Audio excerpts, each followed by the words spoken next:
In northern Greece, lying off the larger Chalkidiki peninsula, is a place that's unique on Earth. It only has a population of about 2,400 people scattered across 20 settlements and some random people living by themselves. What makes this area unique is that all 2,400 of its citizens are monks and men, and women are not allowed to enter. Learn more about the monastic republic of Mount Athos on this episode of Everything Everywhere Daily.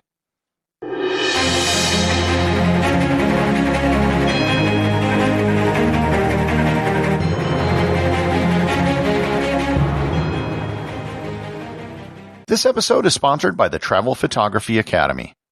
In 2007, I sold my home to travel around the world. I bought an expensive camera that I didn't know how to use and took a bunch of terrible photos.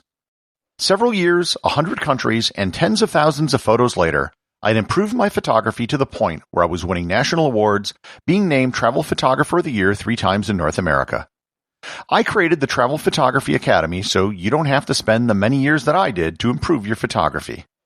Even though we can't easily travel right now, you can still work on improving your photography at home and in your own community.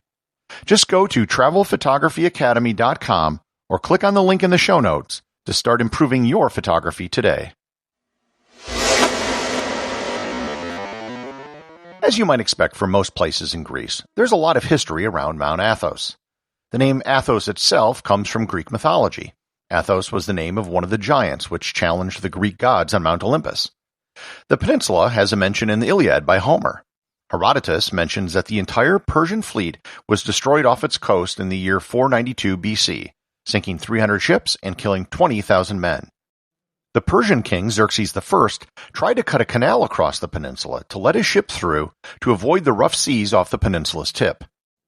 After the death of Alexander the great Greek architect Dinocrates had toyed with the idea of carving the entire mountain into a statue of Alexander in a reclined position. But none of these things from the ancient world are what Mount Athos is best known for. Mount Athos is known for being home to Orthodox Christian monasteries. The Christian legend surrounding Mount Athos is that the Virgin Mary was traveling from what is today Jaffa, Israel, to Cyprus with St. John. They were blown off course and landed on the shore of Mount Athos. She thought it was so beautiful that she asked God to make it her own garden.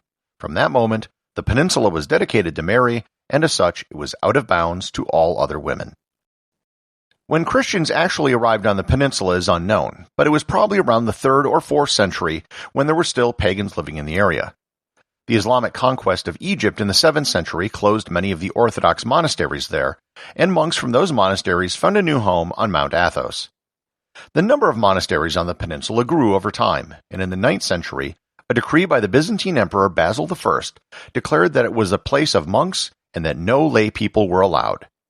Emperor Leo VI referred to Athos as, quote, the ancient seat of the Council of Elders. The political rulers changed over the centuries, but the peninsula remained monastic. When it was controlled by Catholic rulers in the 13th century after the Fourth Crusade, there was a brief period where there was a Catholic Benedictine monastery, but that didn't last very long. The one event during the Middle Ages which is of note is called the Catalan Vengeance. The area was raided by mercenaries from Catalonia in the 14th century. As such, anyone from Catalonia was banned from stepping foot on Mount Athos until the year 2005, a period of almost 700 years. With the collapse of the Byzantine Empire, the Islamic Ottoman Empire eventually took control of the region. For the most part, the monasteries were left alone, and some sultans even financially supported them. The monks in turn recognized Ottoman rule. However, by the 17th and 18th centuries, relations soured with the Ottomans. Taxes were raised on the monks and property was seized. This caused a shift in the way the monasteries operated.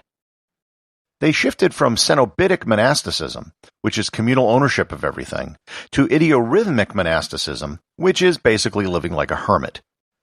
This was an economic measure to ensure the survival of the monastic way of life on Mount Athos. The peninsula saw a resurgence in the 19th century with support from the Russian royal family. In fact, the number of monks grew to a peak of almost 7,000. In 1912, the Ottomans were pushed out by the Greek navy, and Mount Athos became part of Greece.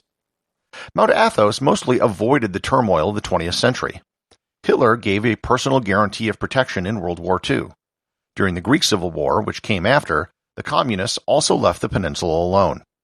The Greek constitution gives special mention to Mount Athos. In Greek, it's known as Aegion Oros, which simply means Holy Mountain. The official name is the Autonomous Monastic Republic of the Holy Mountain. Mount Athos is mostly exempt from control from the Greek government. They live by the monastic law which has ruled the region for centuries. The Greek parliament ratified this self-rule decree, which was originally established by Byzantine emperors. There are currently 20 monasteries on the peninsula. 17 are Greek, 1 is Bulgarian, 1 is Serbian, and 1 is Russian. Greek is the working language between the monasteries, but Bulgarian, Serbian, and Russian are spoken inside those monasteries. The entire peninsula is run by what is known as the Sacred Community. It is representatives from each of the 20 monasteries. All 20 monasteries are run under the Cenobitic system, where all the property is communal, and each monastery is run by an abbot who is elected by the monks for life. All non-Greek monks are granted Greek citizenship when entering their respective monasteries. The titular head of Mount Athos is the Patriarch of Constantinople. Mount Athos is one of the few places in the world which still uses the Julian calendar.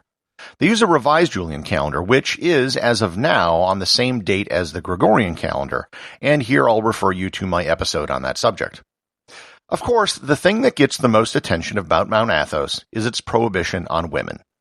The prohibition is extremely wide-ranging. They don't just prohibit women, but the females of any domesticated animal species as well, save for cats and chickens. And this has been the rule on Mount Athos for over 1,000 years. There have been occasions when women have been on Mount Athos. In the 14th century, the Serbian king Stefan Uros IV sent his wife, Helen of Bulgaria, to avoid the plague. She was admitted, but she was not allowed to touch the ground. She spent 3 months in Mount Athos, moving around, carried by her staff. In the 1930s, Greek beauty contestant winner Aliki Diplorakou dressed as a man and snuck into Mount Athos, and then later wrote about it in Time magazine. In the 1920s, French writer Maurice Chaussy snuck in and also wrote about her experience. In 2008, a boat with Moldovan migrants unknowingly arrived on the shore of Mount Athos, and there were 4 women in the boat. They were notified of the rules and forgiven. As Greece is part of the European Union, and the EU has laws regarding gender equality, in 2003 they passed a resolution asking that the ban on women be overturned. The Greek government was prepared to give full independence to Mount Athos and allow it to have similar diplomatic status as Vatican City. It is possible to visit Mount Athos. You have to arrange your visit and get the equivalent of a visa to enter. There are only a limited number of visitors allowed, and of course, no women.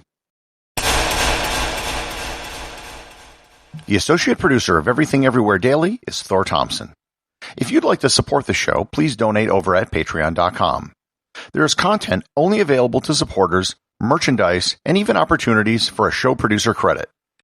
If you know someone you think would enjoy the show, please share it with them. Also remember, if you leave a 5-star review, I'll read your review on the show.